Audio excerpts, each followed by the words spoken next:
Oh, finally, that's us going live.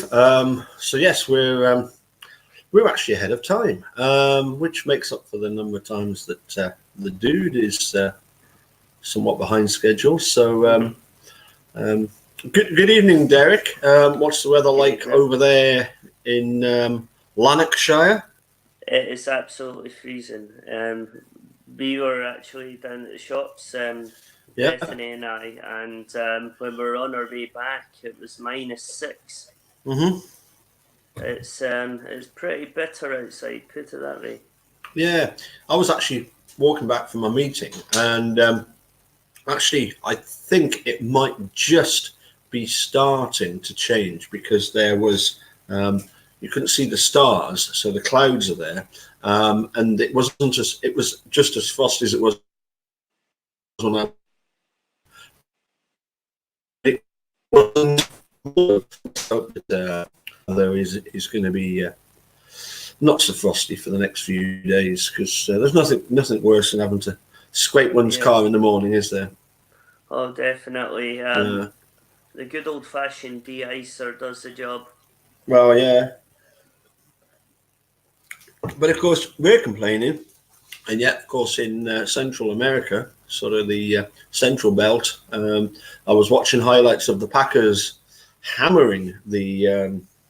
I'll get this right. Was it? I think it was the Giants. They beat 31-13. So a good win for the Packers against the New York Giants. And there it was snow on the. They actually playing in snow. Yeah.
Right, we'll see if we can get. No, I didn't break it.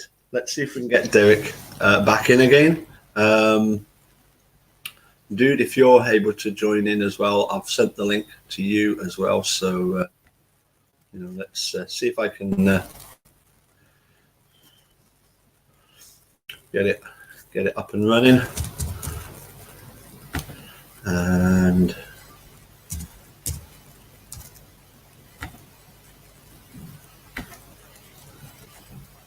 let's see if we can.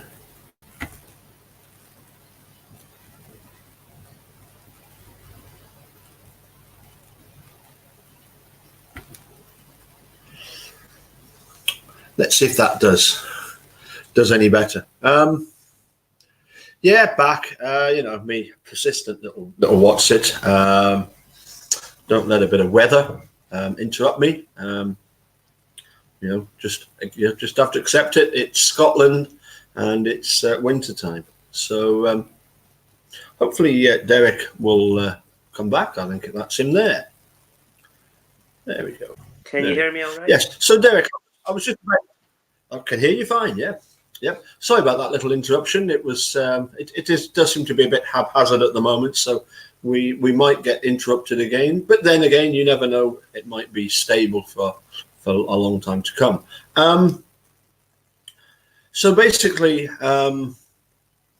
well, Derek, you've watched Making a Murderer. You've seen plenty of videos about it.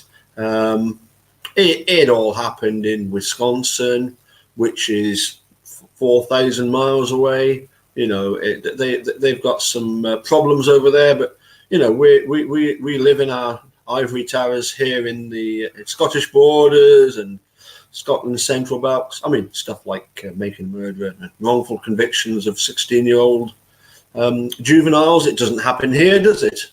Well, actually, on second thoughts, it does actually go on, and the very case that we have been bringing up in recent times actually quantifies that. The one based on Sandra's book. Yeah. I mean, I was shocked to say the least about the whole thing coming out. I mean, it's not something you expect to see in our areas happening every day. It's to hit a community that's quite sort of normal day to day. It hit us quite hard, Yeah.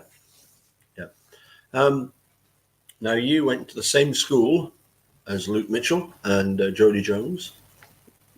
And I know I've asked you this before, but maybe you can just once again remind us, expand on really what the feelings were within the school when first of all when Jodie Jones was murdered, because she was just a youngster, wasn't she? I mean, how old was she? 14 or 15?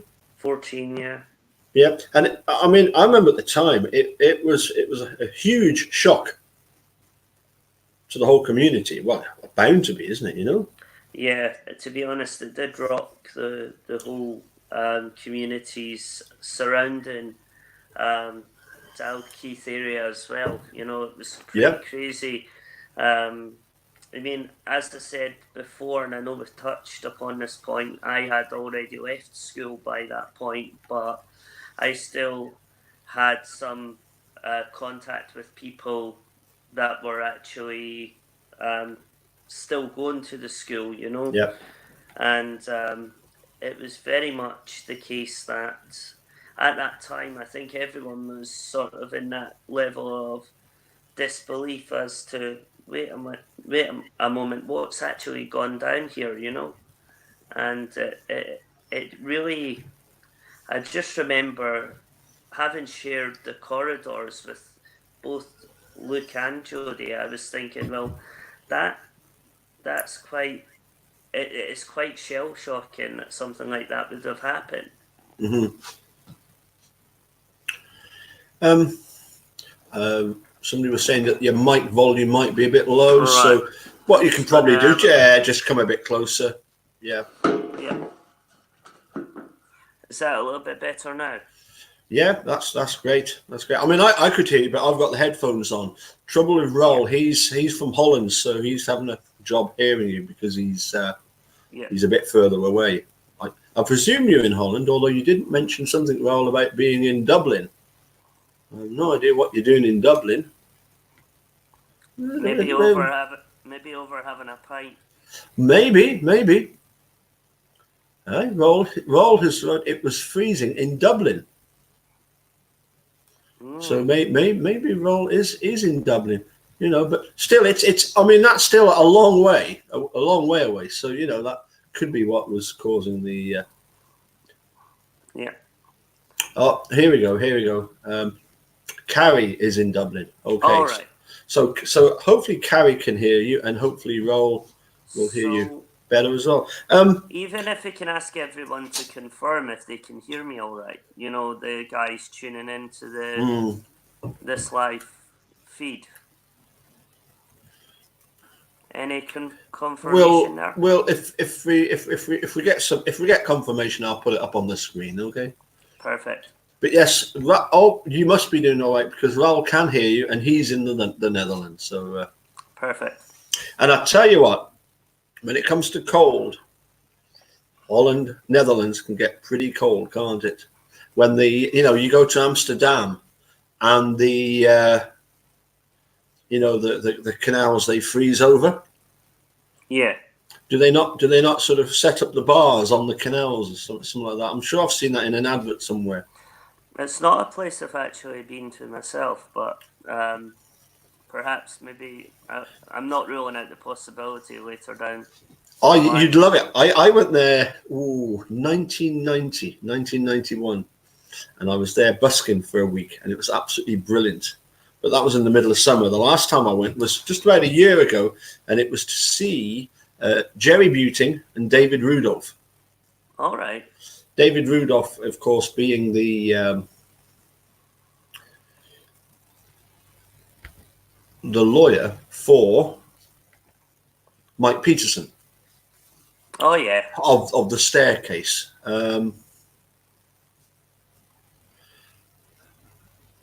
Rule is pronounced like rule. Well, that's what I was saying, dude. Rule, wasn't I? Mm-hmm. I don't know what he's having on about, but never mind. It's that Scottish accent, as he says. It is the Scottish accent, or the half Scottish accent. So anyway, getting back to Luke Mitchell. Yeah. Just remind us. So Jodie Jones is murdered sometime in June, I believe, end of June. Yeah. Yeah, and they take Luke in for questioning. I think it's later on that night. Yeah. They get his clothes. They test to try and get this. Apparently, the forensics expert was unable to get any of Jodie Jones's blood. I mean, if he had murdered her, there would be blood splatter all over, not just his clothes, but all over him. There would be tiny drop, and they couldn't get a single bit. Yeah, and for those who maybe don't actually know the extent of the actual the crime itself, for the level of that sort of murder and the way that the body was actually severely severed, you would think that whoever actually committed that crime would have been absolutely from head to toe in blood. Yeah. And in fact, Luke Mitchell went back to school because that was just at the end of just at the beginning of the summer holidays, would it not have been? Yes, so just towards the end of June. Yeah, it would have been touching upon going into the holidays, and then there was then that period of where this was red hot as a story, and literally it was getting to the point that the schools were going back, but it was rife, I mean, the discussion on it. Do you think it was the school? Oh, sorry, not schools. What do you think it was? The police feeding the journalists, or the journalists feeding the police? I think there's been a bit of both, maybe. Right. Yeah. Yeah, because it was certainly a case of the media were looking for any kind of sensationalist story that they could come up with. It was almost as if we didn't need a Ken Kratz. Yeah. The press were doing it by themselves. Yeah, I mean, there was a sense of a trial by media on the whole situation, and some of the stuff that they were releasing, even back then, and I know I mentioned it in our previous chat, that I was maybe a bit on the naive side with things that, I mean, I thought, well, if this is what they're saying in the actual press, they must have valid justification to be printing this sort of stuff, but it wasn't until later down the line I've come to realise exactly how far away from the truth this reporting was, you know. Yeah. You tend to trust, don't you, that well, we tend to trust the press to be a little bit more faithful, if you like, and actually investigate and do a proper investigation before they start pointing the finger. Yeah. But anyway, fast forward. I think Luke went back to school. Yeah. Even though he, he was being finger pointed at him. Yeah. Questions being asked about him and his family and his mum, I believe. I can only think for him at that moment that must have been quite tense for him being in there, and certainly there would have been a lot of aggravation surrounding the guy, and to be honest, it would have been quite a horrific situation to be in, and certainly I never witnessed anything because obviously not being at school, but I can only imagine. I mean, the school itself, I mean, I experienced bullying firsthand myself when I was at school there, and I know that, to be honest, there was a lot of individuals in that school that were very unforgiving towards you, you know, and the slightest bit of anything like that, and then you become a target, you know. Right. I suppose we should explain that. I suppose, to use a sort of an American term, Dalkeith itself has various hoods, if you want to call them that. You know, little areas where people would come from. So you've got Woodburn. Yeah. You've got Mayfield. You've got East Hoses. Yeah. Newton Grange. Nitton. Yeah. You've got New Battle. Yeah. S Bank. S Bank, yeah. S Bank, obviously Dalkeith itself. Bonnyrigg. And I would say probably where most of the gangsters hang out, Whitecraig. Oh, yeah. I like how you threw that one in there. Oh, hold on a sec. The Danderhold gang. Yeah. Danderhall's quite not really that. Well, how far away is Danderhall? About a mile. I would say, well, if you're travelling by car, you would just really, the quickest way to head down to there would be heading down the bypass and then down to the Sheriff Hall roundabout, and then you can pretty much reach there, because it's actually on the road out to the Royal Infirmary Hospital of Edinburgh. That's where it's actually on the hospital road, practically. Yeah. As Rule has just pointed out, very much a case of trial by tabloid. And as I say, I suppose, certainly I'm guilty of thinking, it could not happen here in Scotland. Yeah. But eventually, Luke was arrested, charged. Oh, sorry, I was going to take you back as well. I seem to remember, was there not a situation whereby he was not allowed or advised not to go to his girlfriend's funeral? Yeah. Yeah. Very much it was advised. And the fact that he didn't go means that looks bad. If he had gone, there could have been trouble.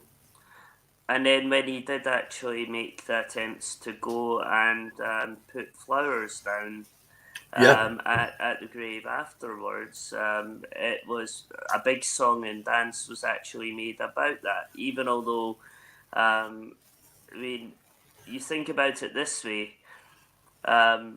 I mean, unfortunately, in this instance, only Jodie would know the truth in this. But unfortunately, she's not really here to actually give her account of things. But you can imagine. I mean, by all accounts, it doesn't seem that this has been something to do with Luke in the first place. But you can imagine Jodie and Luke were obviously together. Mm-hmm. In the preceding, was it a few months or something like that? They were together, preceding the actual crime itself happening, and you can imagine Jodie. Well, certainly speaking from being in a relationship myself, you can imagine if anything happened to your partner, you'd want to actually be the first one there to actually mourn. Yeah. It's I'm just seeing that comment there, and I'm laughing about it. Sorry. Yeah, I know. It's very true, and I don't mind admitting it's some of the most beautiful Carlsberg amber nectar that you can find. So it's there's no point in having half a dozen cans. Well, I'm on soft drinks. Yeah. You are far too well behaved. Always were. To be honest, I honestly think that whilst I do enjoy a beer, I think it all goes south at my age now. Well, yeah. And you end up with a beer belly. Yeah, don't keep reminding me, dude. What I was going to do was share with you that that line from Sandra's book, which I think is very, very powerful, and it's very much a line that I think we can kind of look at from both the sort of Sandra Lane's point of view. This is a paragraph from her book. This could just as easily apply to Stephen and Brendan and Teresa Holbach, and it sums up. It's absolutely brilliant. I'll read it out. I'm sorry, I've not got the opportunity to do that screen sharing. That like to put up text. That was apparently I was enjoying a free trial of their basic package, but their basic package is several £100s a year on StreamYard. Wow. So what I'm going to do is wait until if and when I get to the 1,000 subscribers, then one can monetize the channel, and that way you get YouTube. Okay, the downside, it puts adverts on your videos, but the upside of that is that then YouTube are actually paying you a certain amount per month, which would offset the cost of having a better StreamYard. Yeah, okay. It would be cool to actually be able to bring in a lot of these quotes and a lot of the actual parts of the book that maybe people are wondering about, if Sandra's fine with that, because there is a lot of discussion topics within there, Yeah. Anyway, yes, I'll read a little bit out because I know that Sandra, and at some point I do intend to get the opportunity to have a chat with her But I know it's sometimes difficult trying to track her down, and in terms of times.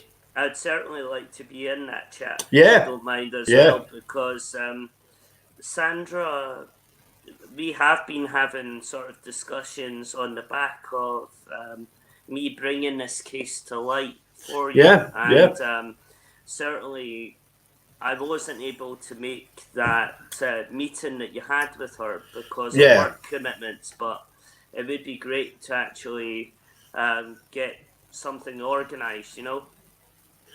Absolutely. What did somebody put? Oh yeah, what is he? About 30 at the most. You, that is. Me? Oh, yeah. I'm, well, to tell the truth, I'm going to be 34 in June. Oh, well, no, but you've kept your your young good looks, you know? I didn't use the term good, but...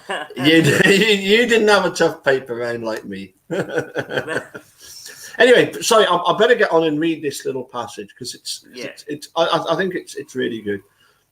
Sandra, in her book, in the foreword, actually wrote, "An accusation has been levelled at me time and time again that telling this story is disrespectful to the victim and her family."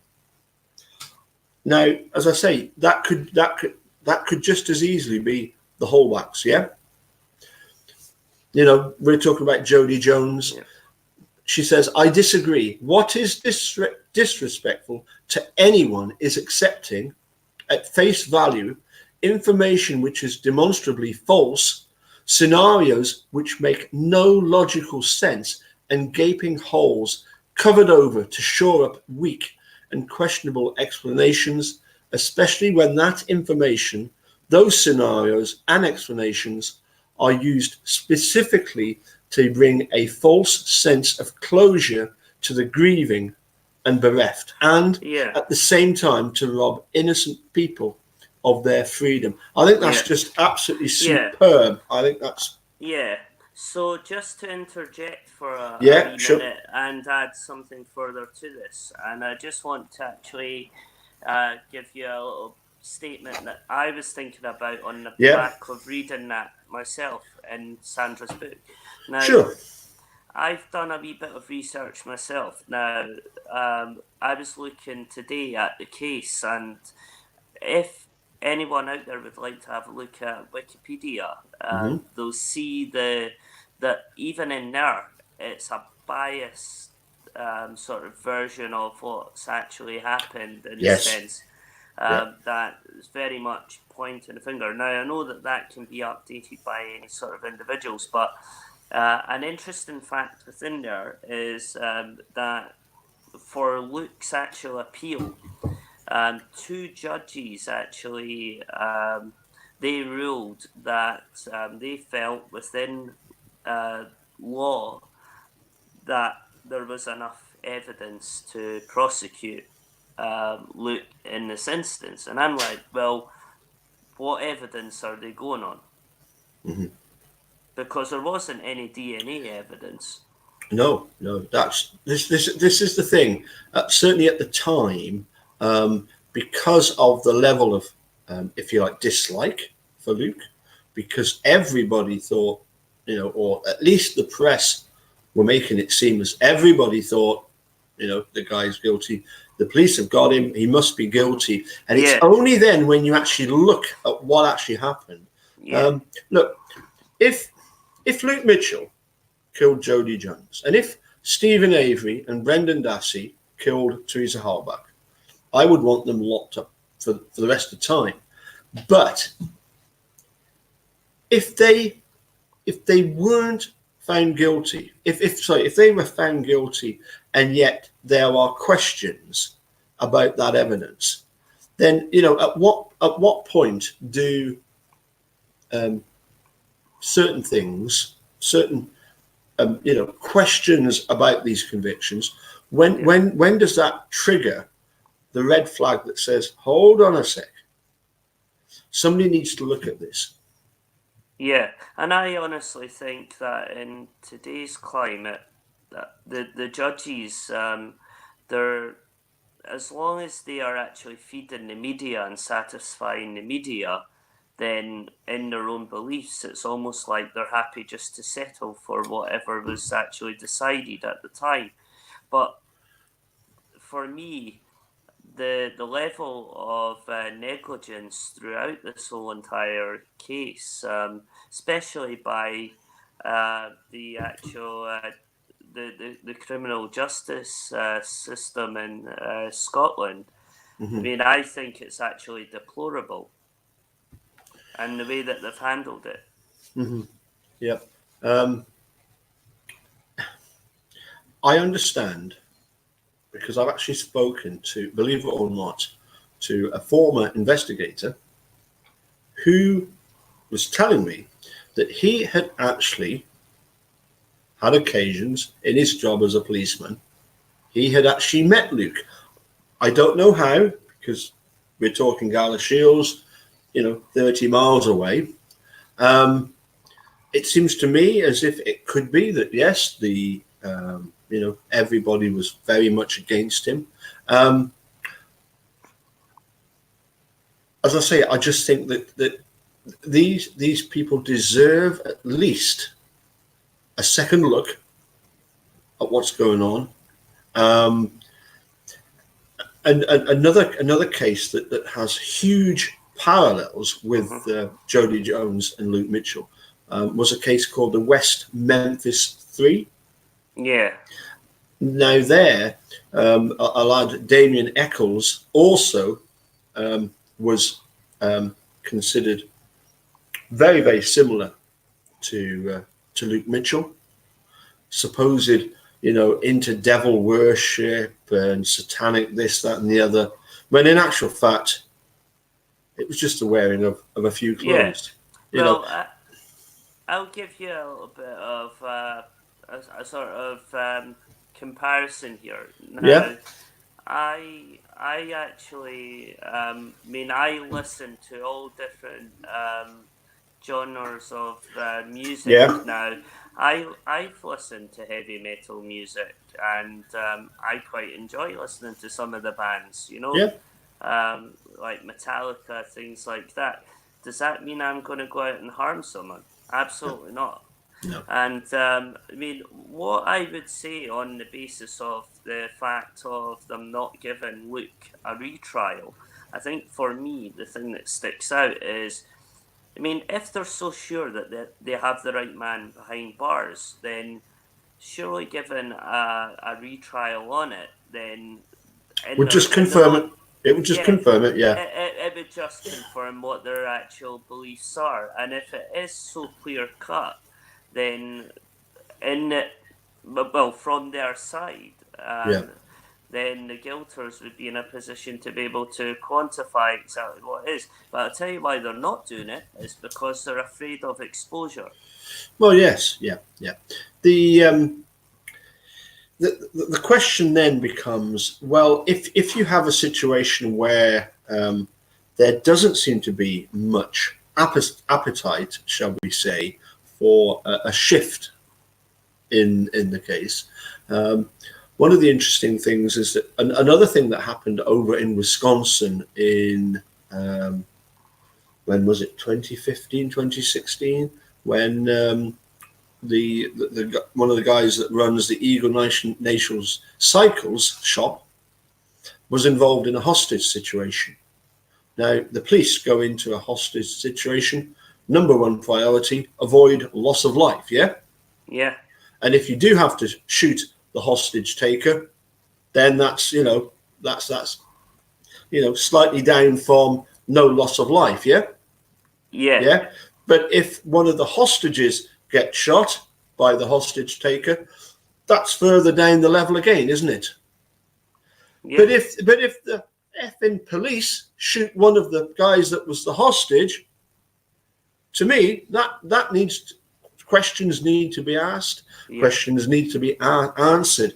And unfortunately, they didn't really get any proper answers on that issue. Yeah. So one of the things that's happening is that there's a film documentary going to be made about what happened over there at Eagle Nation Cycles. And I believe that they are going to do similarly with the Luke Mitchell, Jody Jones case. Yeah, I was actually reading some of my correspondence from Sandra. She was saying that they are putting together some filmmakers who are going to do a film about it. And I think once that happens, that would be really good. Yeah, Hey, dude. I think it's definitely something that they need to look at doing. What are we trying to do here? What are we trying to do? That was me. Sorry. No, you're okay. You're okay. I should take care of it. I know. You're fine, dude. You're fine. It's great to have you here. Hello. As always, that's absolutely superb. Let's see if I'm all right. Okay, I was trying to get you so that. Oh, that's blanked you all off. That's no good. That's working well. That's a better one, I think, don't you? Yeah. Okay, so I don't know if you caught much of what we were just saying then, but to me it seems as if yes, one of the ways that you are going to get some sort of movement in all of this is by having likes of David Starr doing his film. Hopefully Sandra Lane getting people to come forward to do a film about the Luke Mitchell case, because I think fundamentally that once people are given the information, certainly here in Scotland, we're a pretty fair bunch. Yeah, I would agree. And I don't think that we would have too much problem with being able to say there's something wrong there. What happened there shouldn't have happened. The police were kind of egged on by the press, and the press egged on by the police. So for me, I think there could be, certainly hope in the future. Here's the thing as well. Can you imagine at the deliberation in that trial? Can you imagine if the jury had come back with anything other than a guilty verdict? Can you imagine the shockwaves that would have caused because of the trial by media? Good point, because the media had basically found him guilty before he went to trial. Therefore, they were going to potentially have huge egg on their face. Mm-hmm. Yeah. But I think maybe we're talking. What are we? 15 years down the line. Opinions change. Opinions change. Yeah. Anyway, I've got some interesting stuff that I was sharing with Eric Jose. Yeah. About a lawyer in the media coverage of the Stephen Avery and Brendan Dassey case. Talking about King Kratz? Yeah. Well, I was going to say about Luke Mitchell, the one thing that I find really interesting about that case is the polygraph guy. I mean, he's brought in, he really has no connection. He has no reason to want to remain involved. He's basically usually brought in to do a job, but he was so moved by what was going on with Luke Mitchell that he actually became one of Luke's, champions, and has been speaking out that the lie detector test and things, a lot of things were just not what they were represented to be, and that sort of stuff. So I find that to be interesting about his case. But moving on to King Kratz, okay. Well, no, sorry, you just raised a very, very good point there. Mr. Bain, and that is that it's one thing for Luke Mitchell to pass a lie detector test because he's some very smart, manipulative, twisted, right, according to the prosecution, sociopath, But for him and his mum to pass a lie detector test, Corin was quite conclusive in passing her polygraph test. I mean, they said that looking at the two tests, it was it couldn't have been any more conclusive. Right. Yep, I like that. I like the way that the banner goes straight across the dude there, and it gets rid of the pain of behavior. Hello, Linda. I just seen the quiff there at the top of that comment. Yeah. By the way, dude, what did you make of the Packers today? Hey, were they on fire or what? No, I didn't watch the Packers. No, but you heard about it, surely. No, I was busy working on something. I was working on my upcoming parody. I know you're busy working on something, and all you need to do is just let me. Probably I'll need to have a chat with Brad and see what he wants me to send him, if he's going to be sort of helping. Brad. Sorry. Oh yeah, Brad Dassey, you mean? Yeah. I'm sure once we put this parody out, he'll be wanting to have some people on to talk about it. So yeah. But we're looking at probably at least a month, probably more. Yeah. The talent has time constraints as well. So exactly. Yeah. But no, what I was going to say was that there's a couple of videos that why don't I post the link to that? I do apologize, Rule. The quote that I've got here, Rule asked me to post this quote. What I will have to do is post it in various places, and eventually get down to actually copying out word for word and making a document out of it. Because all I've got at the moment is just a screenshot. Well, what I did was I took a photograph of a page of a book. Right. So I do apologize for that. It's a screenshot. Well, it's whatever it is. But what I did want to do was to share with you some very interesting footage that I came across.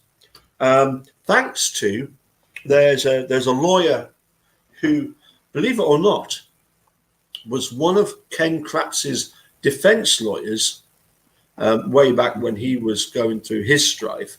Actually alerted me to the fact that there were videos out there of news coverage of the case where this attorney acted as an expert for the TV station from the defense side of things. And I think what I found particularly interesting is there's footage that we never saw of the trial of Stephen Avery. And we get to see Dean Strand and Jerry Butin in this footage that we've never seen. You've probably read, if you've gone through all the trial. I mean, has anybody actually read through the entire trial transcript? I've read loads of people. Yeah, that the entire lot. I know, but somehow seeing it on screen makes it so much easier to understand. So I'm just going to quickly do that. I'm just going to share these videos that I'd imagine there'd be a lot to the transcript for that case, for sure. Well, how many days did it last? Was it like 4 weeks? It was 27 days. Was it 27? 27 or 29 days. Yeah. So anyway, I'm gonna copy this link and put it in the comments so that anybody that wants to check these videos out can have a look at them. I think you'll find them quite interesting. Let me see if I can do this. There we go. That should be one posted. Give it a couple of moments, I suppose.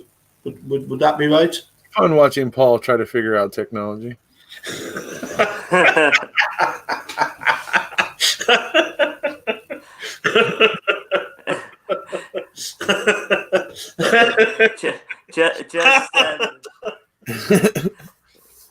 Just to add to that, Cozy, he does play an accordion better than he Yeah. does handle a Right.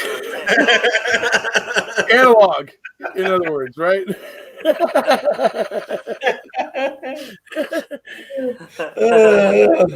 Yeah, you lot are priceless. Tom Sawyer. Who needs enemies when you got friends like you, Bear? Hey?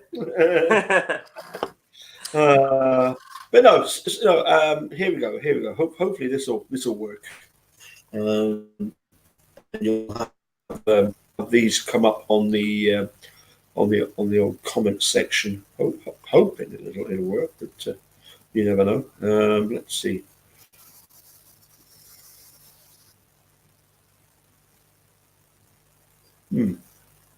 No, I don't think they did. Let me try it. Let me try that again. I think I know what the problem is. I know. I'm sorry. I do apologize.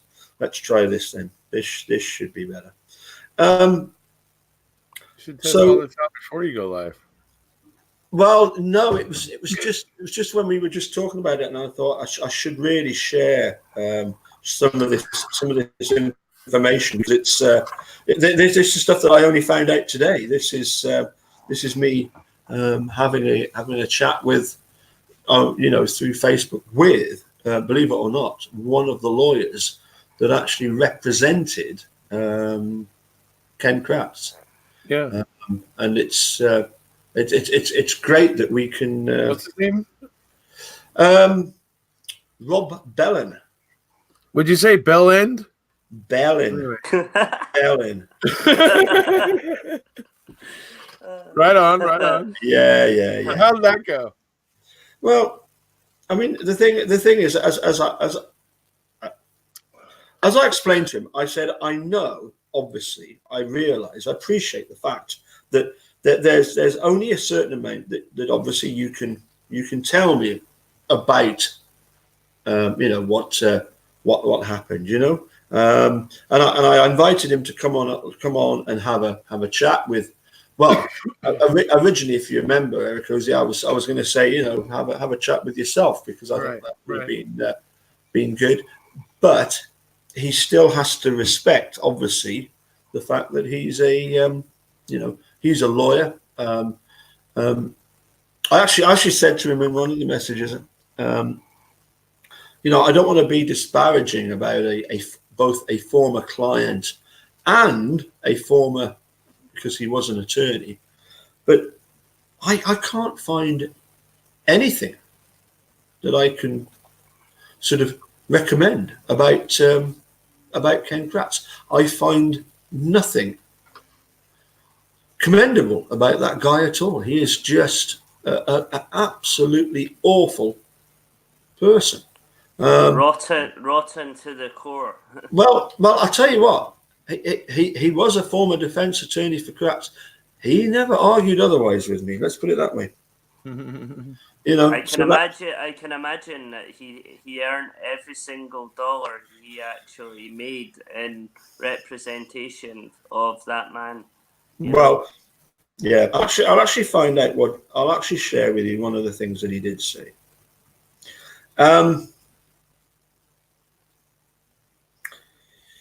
Because he told me that yes, you've got he's got right. Okay, let's start from the beginning. Hi, thanks for the info, but I really cannot talk much about the Funk case. As for Avery, all I did on that one was some talking head stuff, and I posted those videos on Facebook, which he did, and I went and they're on YouTube, so that was brilliant. I then listed the fact that Ken Kratz actually had 4 different attorneys in just over 2 years.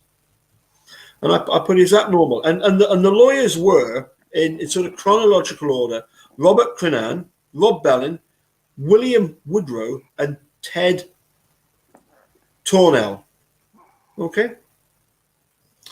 And Rob, as I say, I find the guy really, really good. I know he's a lawyer that represents Steve Arata, is that right? Is the owner of Eagle Nation Cycles. Bellin represents Steve? Yeah.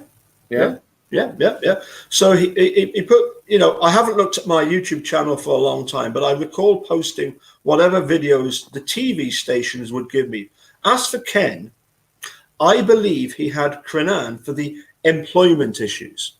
In other words, to do with the fact that he was being removed as district attorney of Calumet County. Right. Okay. For the employment issues. Me, as in Rob, he had me for the federal civil suit. Of course, that was Stephanie Van Grohl pursuing him for the civil suit. Woodrow may have helped on family law issues, and the other may have been for debtor-creditor issues or something like that. So he put, so not too unusual if you have that many legal issues going on. Which I thought was a great way of putting it. And what does it generally mean about you if you find yourself in that kind of a shitstorm? Well, but you usually have done one or two things to get yourself there. Eggs. Oh, I mean, in the case of I'm really sad about Ken Kratz. And I think within that monster, his voice sounds like a 6-year-old girl. I don't know. Yeah, what. But within that monster, there is actually an astute brain. Oh, I agree with you. He's quite ingenious in his. Yeah, and maybe it's too late for that leopard to change his spots. But just imagine if he was to come forward and actually tell exactly what happened, why he had to frame Steve and Brendan, and actually, do some good in the world, and say, look, let's not have this happen again, because it just escalates into this huge mess, doesn't it? This whole pile of mess that the whole case is in. I mean, yeah. When you look around, I mean, it's like if you don't want to believe all the evidence that the sleuths are digging up and showing you, look at and what we're trying to suggest, that the political structure there is part of the problem. You only have to look at what happened to Kratz, and more recently with Len Kaczynski. Okay? Certain people, the rules don't apply to. Basically works along the lines of the more status and wealth and, essentially power you have, the less the rules apply. And the poorer and the less status you have, the more the rules do apply. That's basically what it looks like in Wisconsin right now. And that's what the cases of Ken Kratz and Len Kaczynski prove. Okay, and I'm sure there's plenty of others. Okay, I'm sure there's plenty of others we could dig up of lawyers getting up to the stupid crap that Kratz and Len Kaczynski were getting up to, and they ended up getting a slap on the hand, and like Kaczynski probably put right back to work. Okay, that's what those cases proved to me, because Len Kaczynski, number one, was getting let off when all of it was coming out and he was getting accused of harassing his clerk. Somehow he managed to avoid a jury conviction with all of that. But then a restraining order was put in place for him to stay away from her. Okay? He ended up, about a month before it was over, started sending her emails, the clerk that he had been harassing. Okay? So about a month before the restraining order, this shows his mentality, that he feels he's above the law, that he feels he can push that envelope with her and put the fear into her that the restraining order was coming to an end, and here I am messaging you again. You understand the kind of fucked up mind game that he was playing with her? It's sick. Mm-hmm. It's sick. So he was eventually convicted by a jury. Yeah. Yeah, I mean, that's what I was saying. What happens when he's convicted by that jury? He's supposed to serve about 6 months for the crime that he was convicted of. The time is waived, and they're already piling up public defender cases for him to go work. I shudder. Yeah. I mean, some of those people that he's going to be defending, and and what he might do with some of their families. I'm waiting for more misconduct to come out now with some of the people he's going to be defending, as a public defender. I mean, I don't think he's going to stop here. I think something's gone loose in his mind, and this is going to escalate. And Wisconsin doesn't realize what a black eye this is going to end up. It is already, but it's going to end up getting worse if they don't remove him from the game. I absolutely agree, buddy. It's like giving him the keys to the car and saying, on you go and do your worst. Yeah. Dude, messaging her a month before the restraining order was up, that was a tactic. He probably hoped that they wouldn't be able to, relitigate him again. But because he violated the restraining order, that was a new charge. Because she didn't just get scared and she didn't just take it, right? She actually spoke up and said, look, here he is messaging me again. But a lot of people might have been scared to say anything.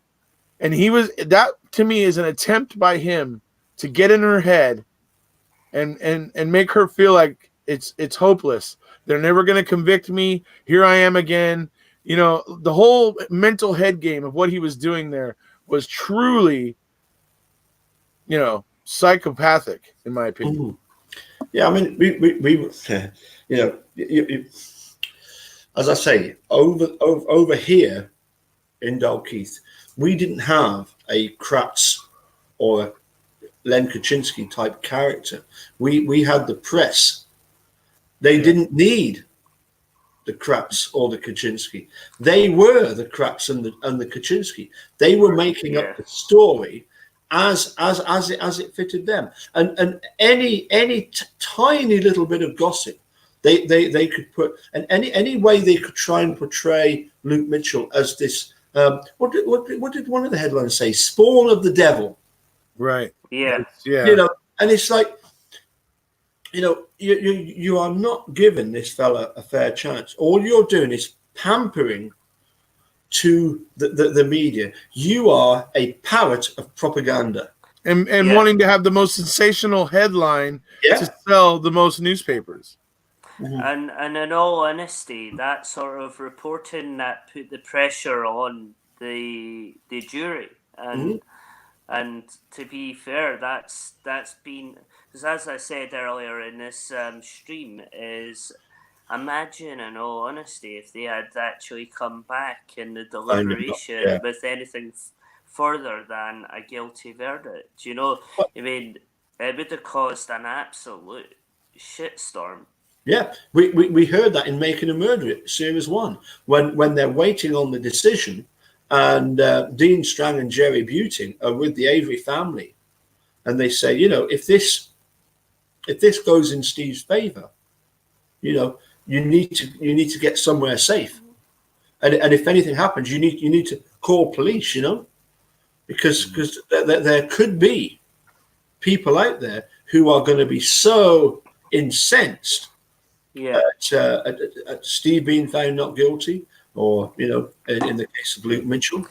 That's actually kind of another thing that kind of gets me too, because look at even over in Scotland, obviously, look how eager the prosecution is to have media out there spreading their narrative. Okay, that's something usually that's unless you're OJ or other very, very, very few defendants in legal history, you don't get that. You don't get somebody out there on the media every day telling your side of it. You got to be usually somebody pretty special for that to happen. Yeah. So that's what they're willing to use. Now here's the point I'm trying to make is look at now after Making a Murderer has come out, a different media has come out. Yeah. Okay. Different than the media that was broadcasting what they were broadcasting back in 2005 to 2007. Yeah. So Making a Murderer comes out, and all of a sudden it's propaganda, it's lies, it's blah, blah, blah, blah, blah, blah, blah, blah. Right? Okay. And here's the further point I want to make. It's like, it's okay. It's fine if they come out and say that. Right? In my opinion. Yeah. It's fine. Okay. You want to come out and say it's lies? It's misrepresenting the truth. Their opinion. Okay. Convince me. Convince Yes. me. Yeah. And then what do you get? Tumbleweeds, crickets. That's what you get. That's what you get from them. They are shutting the hell up. Why are they shutting the hell up? Because they know every word they say can be turned around on them. And they know their narrative is barely holding on at this point. Only because of the court's doctrine of finality is this narrative managing to barely limp along at this moment. Okay? It's not because it's convincing.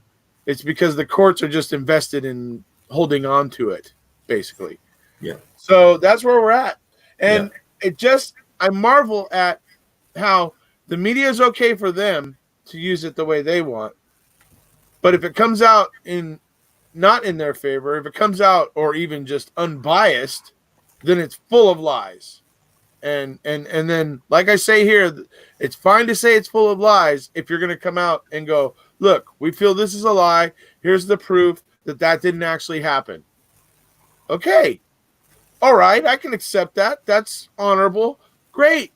But if you want to, it's all lies and then clam up and say nothing, I think you're hiding something.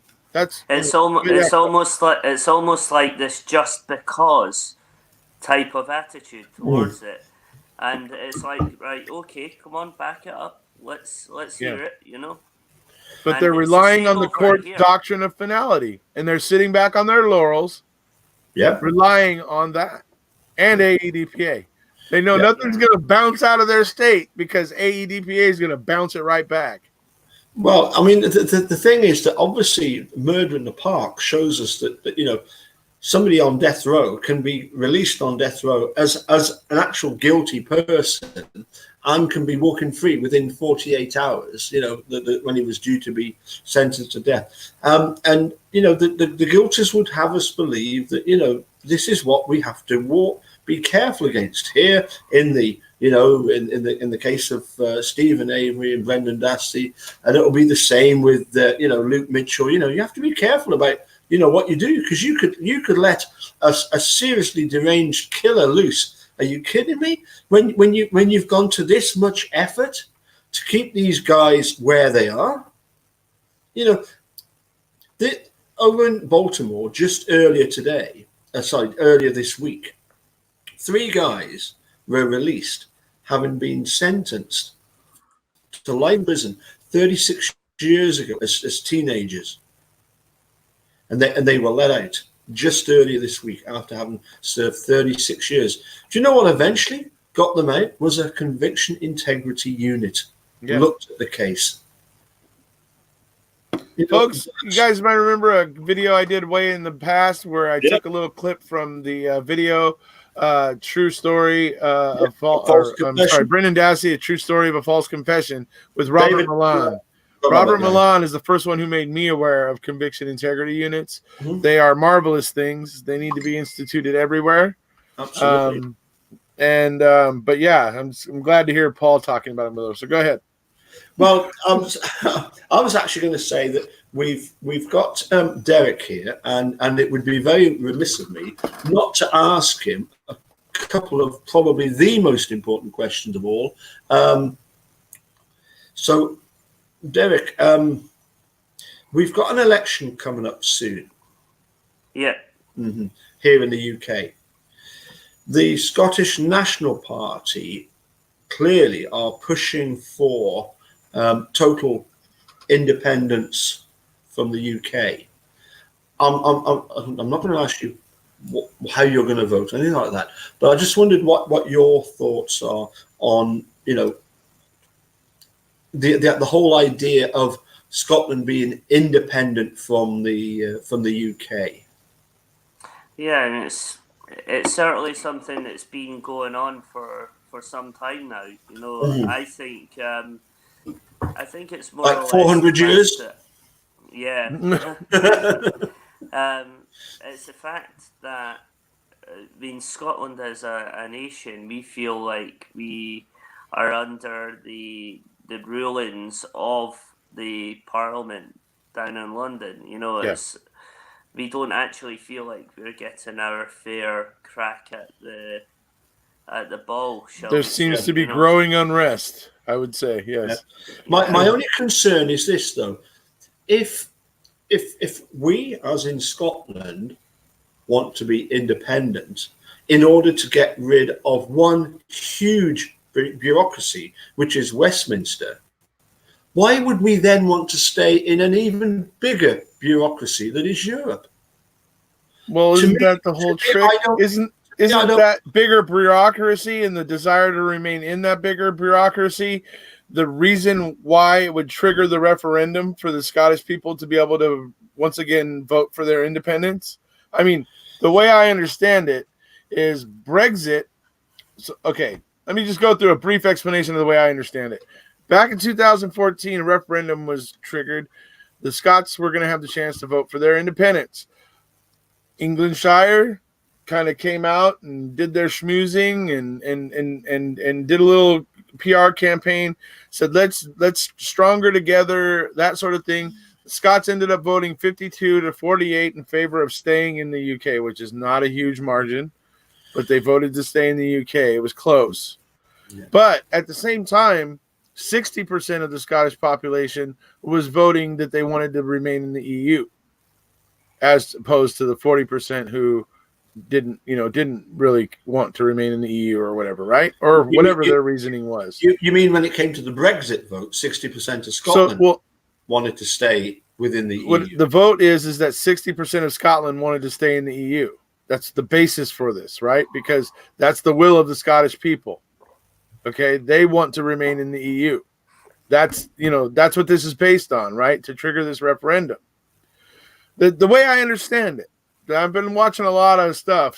But anyway, so the whole thing that's triggering this referendum, or it's potentially going to trigger this second referendum, is because Brexit is such a drastic change and not in alignment with the majority of the Scots, and what they want. That is a drastic change in government, and that is enough to allow them to trigger another referendum so soon, because of it's a drastic change. Not necessarily because the Scottish people themselves are getting out and making their voices heard and saying, "Look, we're blah blah blah blah whatever." It's just that the drastic change in government institutes a opportunity for potentially the SNP to trigger a referendum, so the Scottish people can now go, wait, okay, they are trying to take us out of the EU.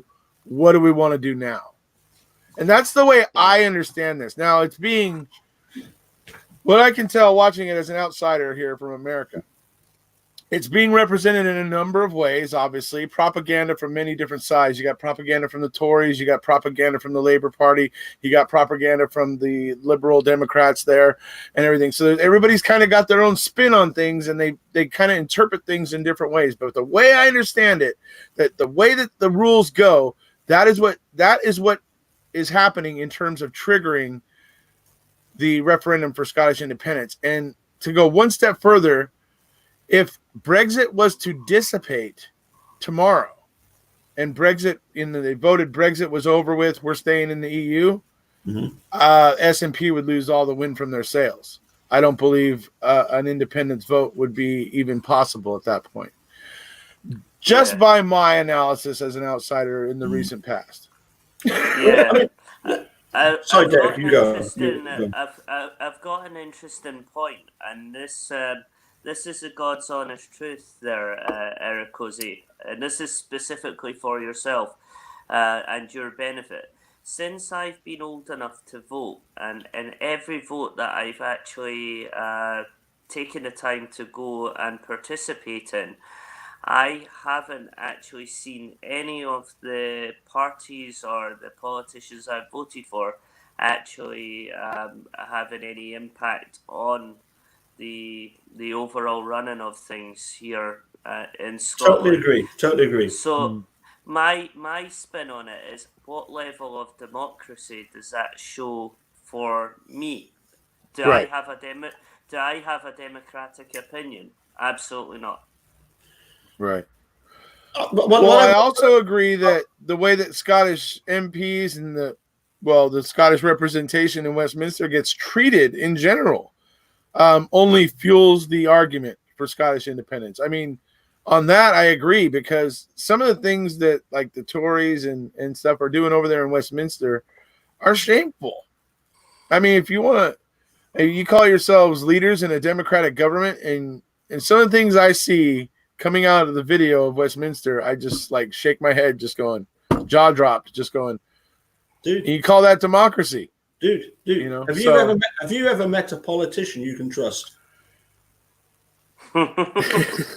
No, I can't think of one offhand. But I also haven't met a whole lot of them. Has it occurred to you that a lot of these corrupt attorneys, they go into politics?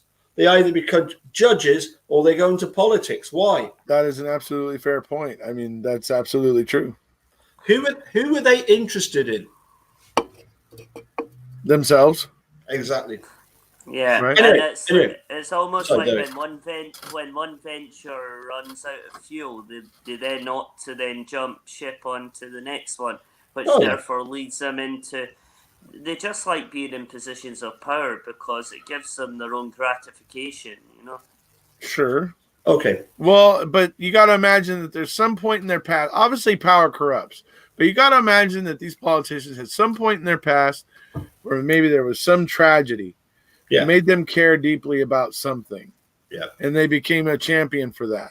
And they began to gain notoriety for that. And they began to desire to do more good. And the thing is that at one point you reach this point where you have so many people supporting you and you have this power, and that's where people tend to go wrong.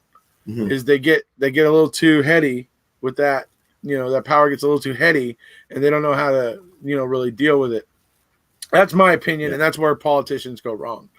But I would like to ask both of your guys' opinions, because I'm very impressed with, and look, I think politicians are crap too, for the most part. But I am very impressed with Nicola Sturgeon. I'd like to ask you two what your opinions of her are. Well, Derek, you can go first. I've got some opinions on Nicola Sturgeon, certainly. Mm-hmm.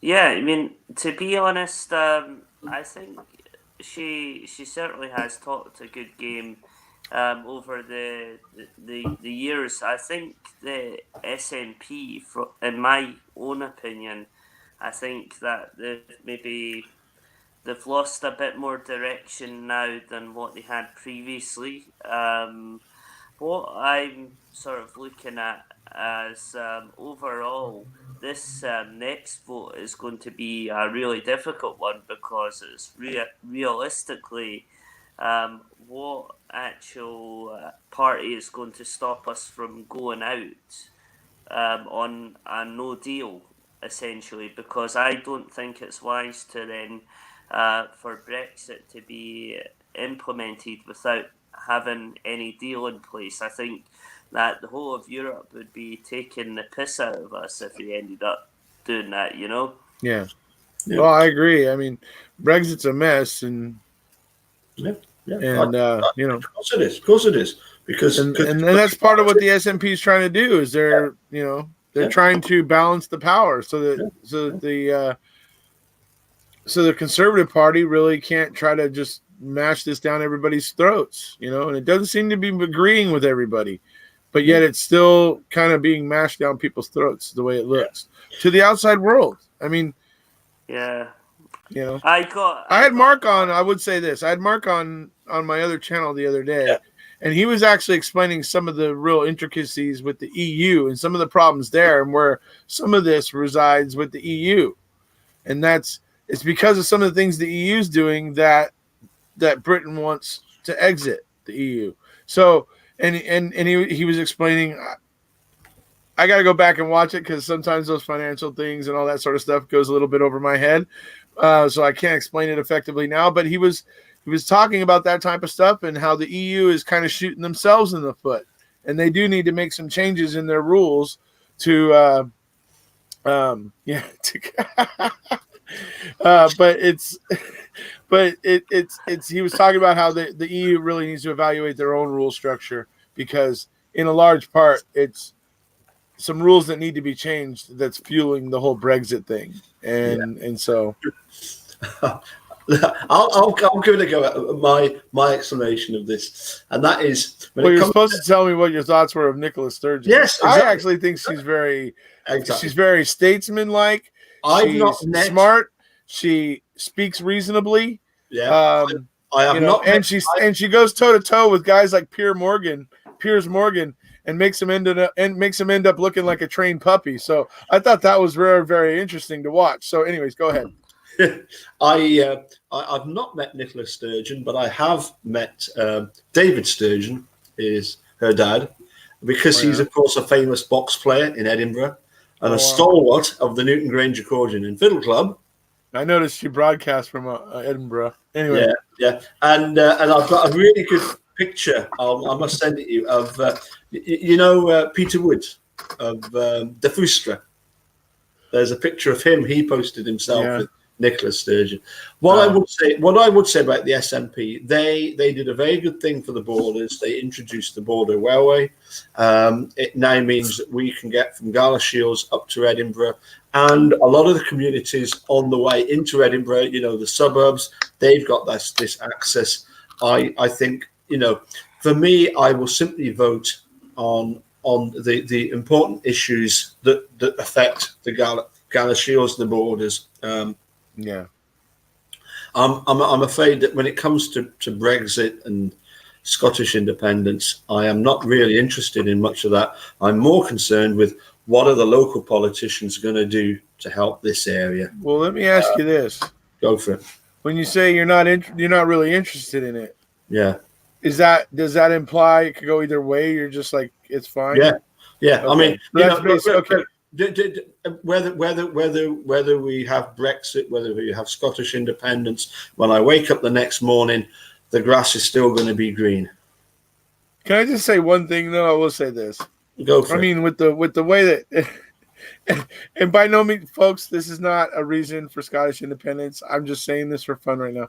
But you realize that the way Scots are portrayed in movies and TV, and you're all very, very proud, race, or proud people and everything, Scottish independence would actually work in the favor of that image. And it would reinforce the image of, of the kind of independent and strong-willed, people that the Scots kind of are viewed as, around the world. Now, I'm not saying that's a reason for Scottish independence. Anybody, that is a frivolous ass reason, if ever. But I just wanted to say that right now. Yeah, we don't want to cut off our nose to spite our face. But if we could point two fingers up to Englandshire, I get it. I've lived here long enough to understand that there is a people have got a long history of being England's little brother, a joint little brother with Wales and Northern Ireland, and I get that. And I think what you've got to bear in mind as well is that there's also a sense within the north of England that it's an us and them. You've got London, you've got the rest of England. You've I didn't want to say England where they have that same feeling towards Westminster. Yeah, I didn't want to say, but I honestly was. If I was honestly, as an outsider looking in on this, was honestly thinking, I bet you it's not just the Scots and the people in Wales, and I bet you it's not just them. I'll bet you there's a lot of people who are having issues with what this conservative government's doing there in Westminster. And not that conservative government's a bad thing. I'm not. I mean, I'm not saying that it is. I'm certainly not. Yeah. I'm as a centrist myself. I can go either way. Just depends who's got the better idea or whose plan is most likely to have the most merit and work, because sometimes you want a more of a kind of a liberal attitude and stuff like that to help innovate and solve problems. Sometimes you want the conservative side as more of bean counters to be more, like manage the situation better. Sometimes it just depends on which side has the right skill set or the right set of tools to solve the problem.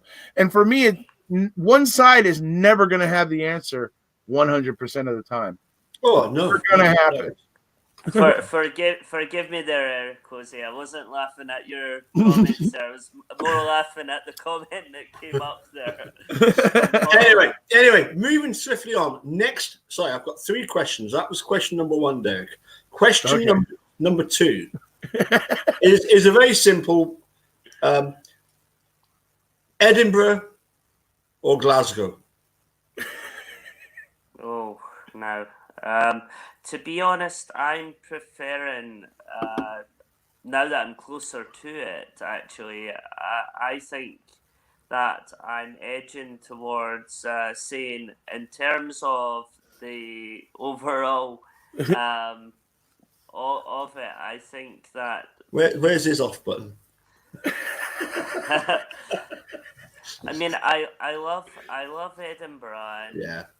But I do think that there's just, I think if you're looking at it from a working sort of point of view, I think he's saying he's a Glaswegian at heart. I think he's beating around the bush. I think that bush has been well and truly beaten around. Yeah, I mean, go on then. You can go with Ouija. I do like the Glasgow people though. Yes. Anytime I've ever been through there, I mean the Ouijies, as you would call them. They're really nice people. Yes, a lot of them are. I mean, I enjoy both. I mean, I enjoy a YouTuber who goes by Wee Scottish Lass, or she goes by Moscow Moon on Twitter. And she's actually, she actually tries to say she's between Glasgow and Edinburgh, but she's clearly favored. She clearly favors Edinburgh. And she actually talks about Glasgow being the stabby capital. Anyways, it's hilarious. But you guys, Glasgow does have some knife crime there. So I mean, it's valid. She's making valid jokes, and so anyways, I love her. She's like the Edinburgh side. I got Sharon Sunshine, who's in the chat right now. She's my girl in Glasgow. She'll even tell you about her butter knife. Pure Glaswegian to the core. I think a very good point, Eric Cozy, if you haven't actually seen him, is Kevin Bridges, the comedian. He says in one of his actual sketches, he said, I mean, Glasgow is the one place that, I mean, if you're going to get stabbed, at least they'll have the courtesy to call you an ambulance, That's what Wee Scottish Lass answered me with in a comment one time. She's like, yeah, of course it's the 5th friendliest city. She's like, after they stab you, they'll ask you about the weather or the latest football match while they're taking you to the hospital. No, the thing is that last couple of years when me and Lady Eunice has been on holiday, when I've taken her ladyship abroad, we've actually flown out of Liverpool. Now Liverpool is it's an amazing place to go to. You must go there sometime because it's that mix of Scottish, Irish, English. You've got a true cosmopolitan place. That's where John Lennon hails from. Yeah, absolutely, John Lennon. And again, it's that. Yes, do they have crime there? Of course they do. Do they have bad crime there? Yes. But when you meet a genuine person from Glasgow, Edinburgh, Liverpool, try not to hang about at 3:00 in the morning in the back alleys, and I mean, there's even parts of Southern California I would hang out at 3:00 in the morning because I might meet the werewolf himself. If certain parts, of course, absolutely. Yeah. But we all as humans get, as it starts to get darker, we know, okay, stay away from maybe certain areas where people can't see, because we just have enough sensibility to have certain precautions as it gets darker. But obviously, yeah, dude, if I was in London, dude, somewhere where it's lit up and there's hundreds of people around, I'm feeling pretty secure in that kind of a situation. You know what I mean? So yeah. Anyway. Yep. I see my buddy Sharon's actually backed up my comment there saying Glasgow is the best. Yeah. I was actually going to be. I was actually trying to get her to go live with me and on my other channel to talk about some of the stuff that's been happening here, and she was too busy. She's been hanging her Christmas decorations all day, so it looks like she's finished, and now she has time to comment at least. So, hey Sharon. Hey Sharon. I love Sharon. We love Sharon. We love Sharon. Sharon and I talk daily. It's, Yeah, No, she's lovely. I've asked you question number 1. Well, sorry, I was in reverse order. Number 3, I've asked you number 2. Now, here is the big question. I have a feeling it's going to be to do with Captain Crunch. On you go, please. On you go, yeah. On you go, dude. Ask the question. My question? You ask the question if you want.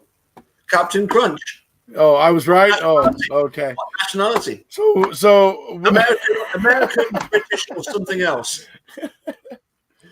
So I'll remind you, Captain Crunch was my client in the proceedings that I had with Mr. Capaldi here. So I just want to pull something out of retirement here real quick before we start. My client gave me this when I started representing him, and it comes from the Crunchberry Vineyards. Yeah. So here he is right there from the Crunchberry Vineyards. You can see he's playing the bagpipes there. It's a bottle of wine, obviously from the Crunchberry Vineyards, obviously fashioned in the shape of a Scotsman playing the bagpipes. But okay, so getting to the question, the polls. I have a birth certificate here somewhere too. But anyways, I thought that's what you were looking for. I couldn't believe it when Andrew yesterday, he went for in English. He did say I hear you whisper to him, England. So anyways, what nationality is Captain Crunch? His name is Horatio Magellan Crunch. What nationality do you judge Captain Crunch to be? I say Scottish. Scottish, yes, I like it. Crunchberry Vineyards. Slaps his head. I needed all these voters back then when I lost by 1 vote. Originally, when we did this, we did a video where he made his argument, I made my argument. I expected to be blown out of the water. I expected everybody to vote that Captain Crunch should be English, and I expected to lose by a landslide, but it ended up I only lost by 1 vote. So, anyways, fun times, good times. Listen, if you're going to lose the Super Bowl, it doesn't matter if it's by 1 point or 50 points, does it? Yeah, right. It's this thing they call winning ugly, you know. Yeah. I still enjoy going back and watching those videos every once in a while. Oh my God, where we're making the arguments where I was using Melchett from Blackadder 4 with the bushy mustache. Oh my gosh, holy crud. A lot of fun times in that argument.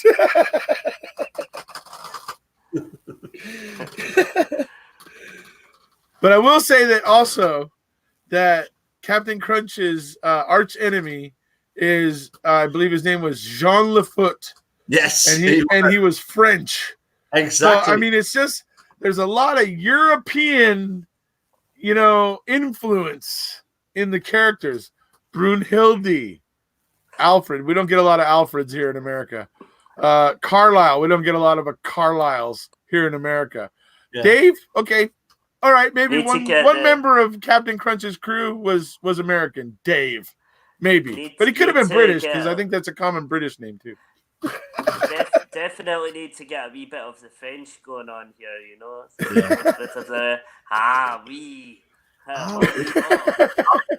Listen, I'm into a few French people. I love playing the French stuff, but I'll give you that. You're very, very good at the classical accordion. You make me look bad, No.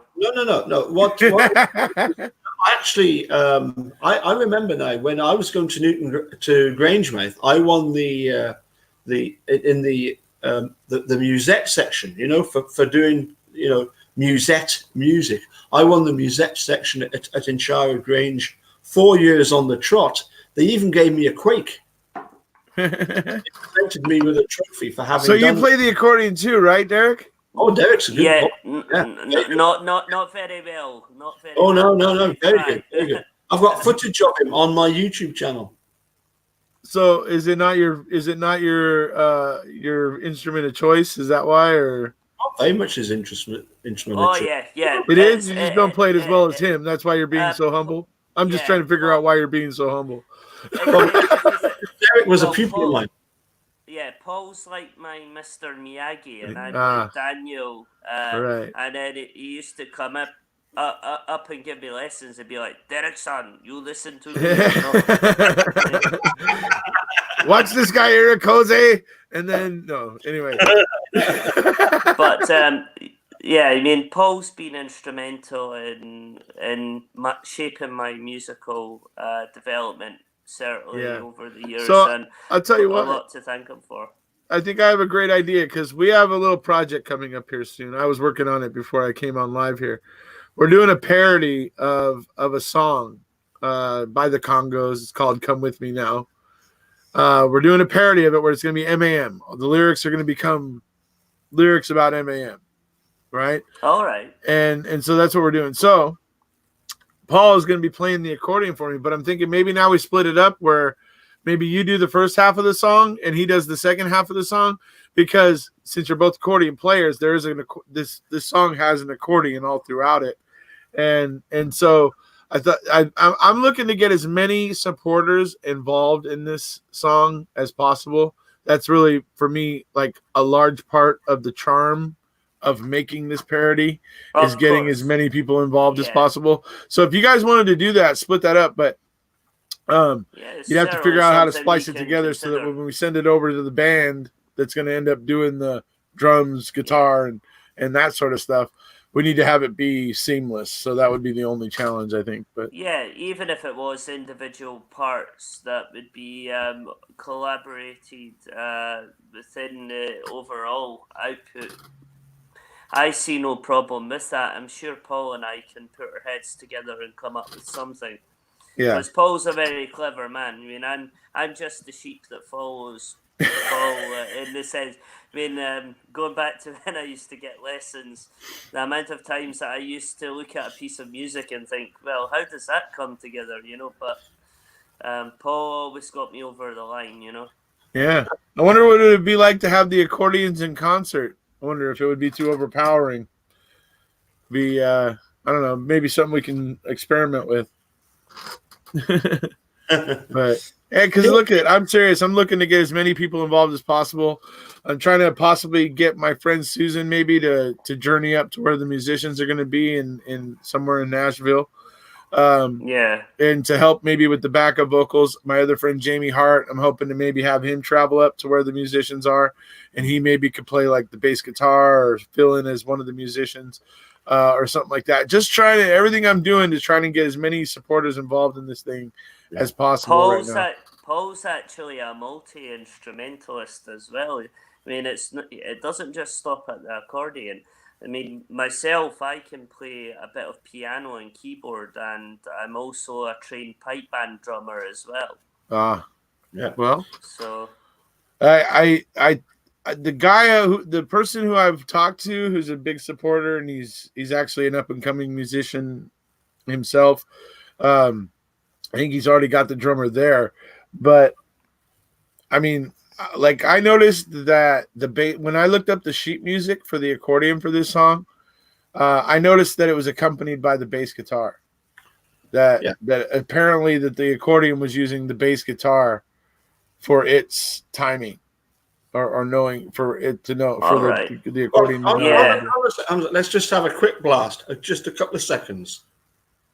Why don't you bust out your accordion for us, Paul, and show us what it sounds like? No. Why don't I just do this?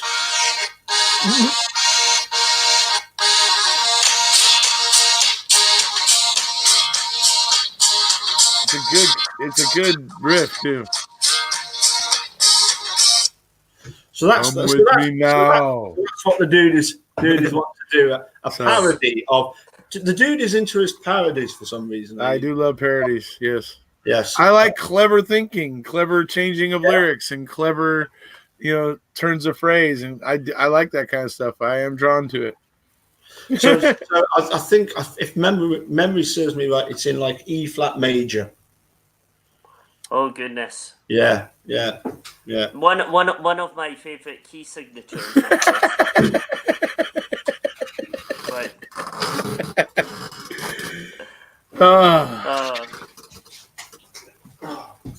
We're doing a parody, Linda. We're gonna be doing a parody. Paul's gonna actually play it for us. Awesome, cool. So we're doing a parody. It's based on the song by the Congos called "Come With Me Now," and I've written alternate lyrics, and I have been working on that. Paul's gonna do the accordion bit, so I think he's gonna play it for us.